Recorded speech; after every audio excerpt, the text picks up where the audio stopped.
কত ভালোবাসি, কে যে ভালোবাসি, এত ভালোবাসি তাই মনে জাগে ভয়। এত সুখ ভাগ্যে যদি না সয়, এত সুখ ভাগ্যে যদি না সয়। জানে চাঁদ জানে রাত জানে জোছনা, তুমি ছাড়া এ জীবনে কিছু বুঝি না।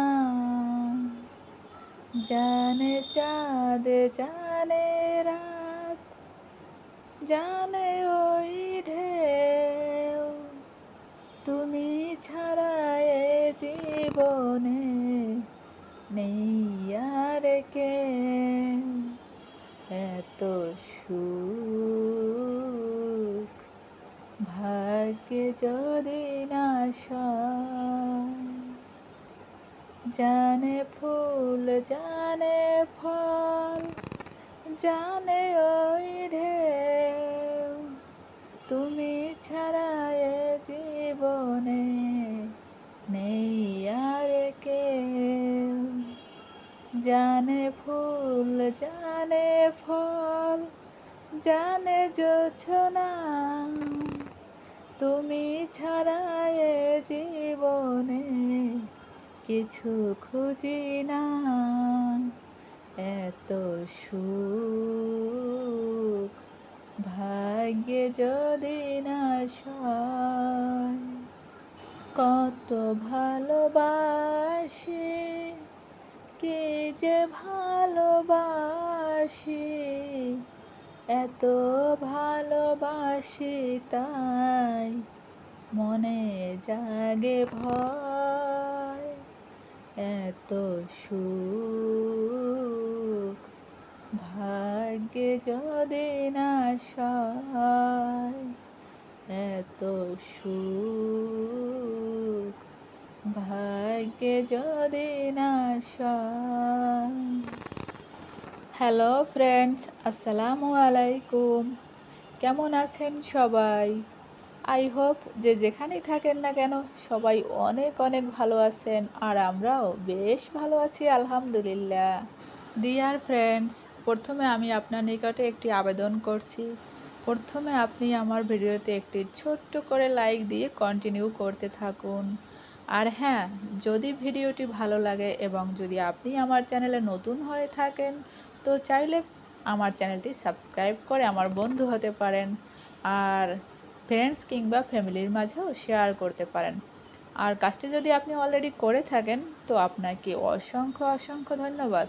তো দেখতে থাকুন ডিয়ার ফ্রেন্ডস, আপনাদের জন্য কি রেখেছি আজকে ভিডিওতে। তো এই তো আমি বেশ কিছু পরিমাণ আটা নিয়েছি, আর সেই আটার ভিতরে দিয়ে দিয়েছি সামান্য পরিমাণ লবণ স্বাদ মতো, আর তাতে দিয়েছি বেশ কিছুটা চিনি, আর সেটাও স্বাদ মতো দিয়েছি। আর আমি আজকে একটি মজাদার পিঠা তৈরি করতে যাচ্ছি। আর দিয়ে দিয়েছি ফুটন্ত গরম পানি কিছুটা, আমি আস্তে আস্তে আরও কিছুটা পানি অ্যাড করব। আর তারপরে দিয়ে দিয়েছি আমি দুটো সিদ্ধ আলু হাত দিয়ে একেবারে ম্যাশ করে করে, এতটা সফট করিনি, হাতে যতটুকু কুলায় আর কি ততটুকু পরিমাণ ম্যাশ করে করে দিয়েছি। একটি ডিম ভেঙে দিয়েছি এর ভিতরে, আরও দিয়েছি কিছুটা বিস্কিট, আর সেটাও হাত দিয়ে আস্তে আস্তে ম্যাশ করে দিয়েছি। আর এখন আমি এই পর্যায়ে দেব কিছুটা এখানে মুগ ডাল এবং মসুর ডাল সিদ্ধ করা, আর এ থেকেও আমি কিছু পরিমাণ অ্যাড করে দেব আমি এই উপকরণগুলির মধ্যে। দেখতে থাকুন ডিয়ার ভিউয়ার্স, দেখতে দেখতে ভালো লাগা ভালোবাসা হয়েই যাবে। আর যদি ভালো লাগা ভালোবাসা হয়েই যায়, আশা করছি আপনি আমার পাশে থাকবেন। তো এই দেখুন, এর ভিতরে আবার এই সব কিছু উপকরণ আমি অল্প অল্প গরম পানি নিয়ে নিয়ে তারপরে মিক্স করে ডো তৈরি করেছি, আর সেই ডোয়ের ভিতরে শেষে দিয়ে দিলাম কিছুটা রেগুলার তেল, আর তারপরে তেলটাকেও ম্যাশ করে নিয়েছি খুব ভালোভাবে। আর এখন আমি এই যে পরাটার মতো করে বেলে নিচ্ছি। পরাটাও না, একেবারে পরাটার থেকেও অনেকটা মোটা হবে। আর এই যে কালো কালো একটু ছোপ ছোপ দেখতে পাচ্ছেন, এটা হচ্ছে ওই যে আলু দিয়েছি, তারপরে বিস্কিট, তারপরে 2 ধরনের ডাল। আর এর কারণে এটা একটু ছোপ ছোপ দেখা যাচ্ছে, কোনো সমস্যা নাই। আর দেখতে থাকুন এটা কতটা মজাদার হবে। আর এ দিয়ে আমি কিভাবে যে বিভিন্ন ধরনের ফুল তৈরি করব, আর সেটাই এখন আমি আপনাদেরকে দেখাতে যাচ্ছি। আর এখন দেখুন আমি নিয়ে নিয়েছি একটি টি স্পুন, আর খুব পাতলা এটা। আর এই পাতলা টি স্পুনটার এই যে হ্যান্ডেল সাইডটা, এটা দিয়ে আমি আস্তে আস্তে করে কেটে নিচ্ছি সেই পরাটাকে। এই যে দেখতে পাচ্ছেন, আর এটা কেটে নিচ্ছি আমি একটা গ্লাস দিয়ে। গ্লাসের মুখটা আমি আস্তে আস্তে চেপে চেপে তারপরে গোল করে কেটে নিয়েছি। আর এ থেকেই আমি আস্তে আস্তে ফুল তৈরি করব। দেখতে থাকুন ডিয়ার ভিউয়ার্স, কোথাও যাবেন না। এই তো দেখতে পাচ্ছেন যে আমি টি স্পুন দ্বারা কি সুন্দর করে ফুল তৈরি করছি, খুবই কারুকার্য করে ফুল তৈরি করছি। আরও সামনে দেখাবো যে কত ধরনের ডিজাইন আমি তৈরি করেছি এই পরোটা দিয়ে। আর এটা তারপরে আমি কি করব জানেন, এটা তারপরে আমি ডুবো তেলে ভেজে নেব এক এক করে আস্তে আস্তে। আর এই রেসিপিটা আমি আমার মায়ের থেকে শিখেছি। এটা আমাদের বরিশালের ঐতিহ্যবাহী একটা মজাদার রেসিপি। আমাদের এলাকায় বা আমাদের বরিশালে যখন নতুন বিয়ে শাদী হয়, তখন এই ধরনের পিঠা তৈরি করে নতুন আত্মীয় কিংবা নতুন জামাইয়ের সামনে উপস্থাপন করা হয়। আর সেটা খেয়ে তো নতুন জামাই কিংবা নতুন আত্মীয় একেবারে ফ্যান হয়ে যায় বরিশালের এই ঐতিহ্যবাহী দুধ পাকন পিঠার। এই তো দেখতে পাচ্ছেন ভিউয়ার্স, কত সুন্দর সুন্দর ডিজাইন করে আমি বিভিন্ন ধরনের ফুল তৈরি করে নিয়েছি।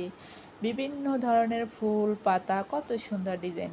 আর এখন আমি চুলায় হাঁড়িতে বেশ কিছুটা লিকুইড দুধ, আর তার ভিতরে বেশ কিছু পরিমাণ চিনি স্বাদ মতো, যার যার চিনির স্বাদ মতো শেষে দিয়ে নেয় এই আর কি। স্বাদ মতো চিনি দিলাম, 2টো তেজপাতা দিলাম, একটি বড় সাইজের দারুচিনি দিয়েছি, আর তার ভিতরে দিয়েছি একটা এলাচ। তারপরে দুধটাকে আমি গরম করে বেশ ফুটিয়ে নিয়েছি, তারপরে আস্তে আস্তে ঠান্ডা করেও নিয়েছি। আর এই যে আমি ধাপে ধাপে সবগুলো পিঠা একেবারে ডুবো তেলে ভেজে নিয়েছি। আর কতটা সফট হয়েছে দেখেই তো বুঝতে পারছেন কতটা সফট। এটা শুধু শুধুই খেয়ে সাবার করা যায়। এই যে পিঠাগুলো এখন আমি আস্তে আস্তে দুধের ভিতরে দিয়ে দিলাম, আর তারপরে আরও বেশ কিছুটা চিনি আমি অ্যাড করে দিলাম, কারণ চেখে দেখলাম যে চিনির পরিমাণটা একটু কম হয়েছে। আর আমার কাছে যদি পিঠা বা মিষ্টান্ন খাবারে চিনির পরিমাণ একটু বেশি না হয়, তো বেশি একটা মানে টেস্টি মনে হয় না, তাই আমি আরও বেশি কিছু চিনি আমি দুধের ভিতরে পরবর্তীতে দিয়ে দিয়েছি। আর পিঠা এবং দুধ সবই ঠান্ডা ছিল, তারপরে আমি ভিজিয়ে রেখেছিলাম। দুপুরে তৈরি করেছি আর সন্ধ্যায় এটা দেখালাম যে এটা একেবারে দুধ খেয়ে খেয়ে একেবারে সফট হয়ে গেছে, খুব সফট নরম আর এত তুলতুলে মজাদার, যা না খেলে বুঝতেই পারবেন না। ডিয়ার ভিউয়ার্স, এটা খেয়ে আমার হাজব্যান্ড তো এই পিঠার প্রেমে পড়ে গেছে এক কথায়। আর মজার ব্যাপার হচ্ছে, সে যখনই আমাদের বাড়িতে যায় আর আমার মা জিজ্ঞেস করে যে তুমি কোন পিঠা খাবে, তখনই সে এই পিঠা খাওয়ার জন্য বায়না করে।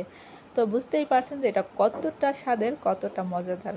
আর এটা সব থেকে ভালো হয় যদি সারা রাতের জন্য এই দুধের ভিতরে ভিজিয়ে রেখে সকালবেলা খাওয়া যায়, সেটার স্বাদ আরও বেশি ভালো হয়। আর দেখতে দেখতে আমি চলে এসেছি ভিডিওর একেবারে শেষ প্রান্তে। ডিয়ার ভিউয়ার্স, এখানেই আপনাদেরকে টাটা বাই বাই। আবার দেখা হবে নতুন দিনে নতুন ভিডিওর সাথে। সেই পর্যন্ত সবাই অনেক অনেক ভালো থাকবেন, সুস্থ থাকবেন আর সহি সালামতে থাকবেন। আর হ্যাঁ, আমাদের জন্য দোয়া করিয়েন কিন্তু। আর সবাইকে অনেক অনেক শেষ বেলার মতো আবারও রাশি রাশি শাপলা ফুলের শুভেচ্ছা জানিয়ে আজকের মতোই টাটা। আল্লাহ হাফেজ, আসসালামু আলাইকুম।